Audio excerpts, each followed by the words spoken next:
జై శ్రీమన్నారాయణ. ఈరోజు 6వ పాశురం గురించి తెలుసుకుందాం. దాని తాత్పర్యం కూడా తెలుసుకుందాం. ముందుగా పాశురము.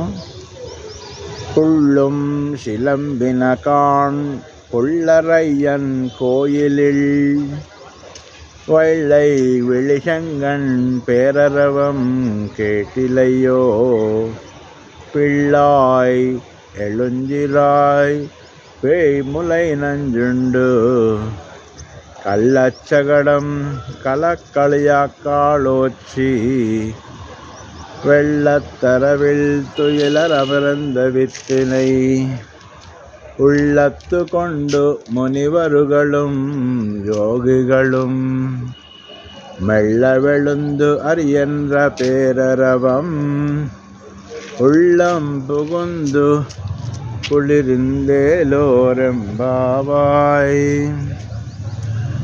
తాత్పర్యం: భగవత్ అనుభవము కొత్తది అగుటచే ఈ వ్రతము యొక్క వైభవము తెలియక తానొక్కతియే తన భవనములో పరుండి వెలికి రాక ఉన్న ఓ గోపికను లేపుచున్నారు. ఈరోజు ఆహారమును ఆర్జించుకొనుటకై లేచి పక్షులు కలకలలాడిపోవుచున్నవి.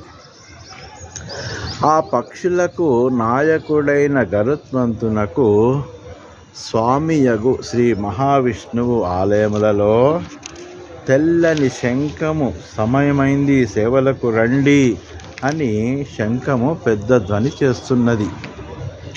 ఆ ధ్వని వినుటలేదా? ఓ పిల్ల, నిద్ర నుంచి లెమ్ము, మేము ఎవరు లేపగా లేచితిమి అన్న సందేహము నీకు కలగవచ్చును. పూతన స్తనములందుండు విషము ఆరగించిన వాడును, అసురావేశము కలిగి చంపడానికి ఉద్యమించిన కృత్రిమ శకటమును కీలు ఊడునట్లు పాలకై ఏడ్చి కాలు చాచి పొడి పొడి అగునట్లు చేసిన వాడును, క్షీరసాగరమున చల్లని మెత్తని సుకుమారమైన శేషశయ్యపై లోక రక్షణ చింతతో యోగనిద్ర అమరి ఉన్న జగత్కారణభూతుడగు ఆ సర్వేశ్వరుని తమ హృదయముల పదిలపరుచుకొని మెల్లగా లేచుచున్న మునులను యోగులను హరి హరి హరి అనుచుండునప్పుడును వెడలిన పెద్ద ధ్వని మా హృదయములలో చొచ్చి చల్లబరిచి మమ్ములను మేల్కొలిపినది. కాబట్టి నీవు కూడా లేచి రమ్ము అని సహగోపికను నిద్ర నుంచి లేపే సన్నివేశం. జై శ్రీమన్నారాయణ.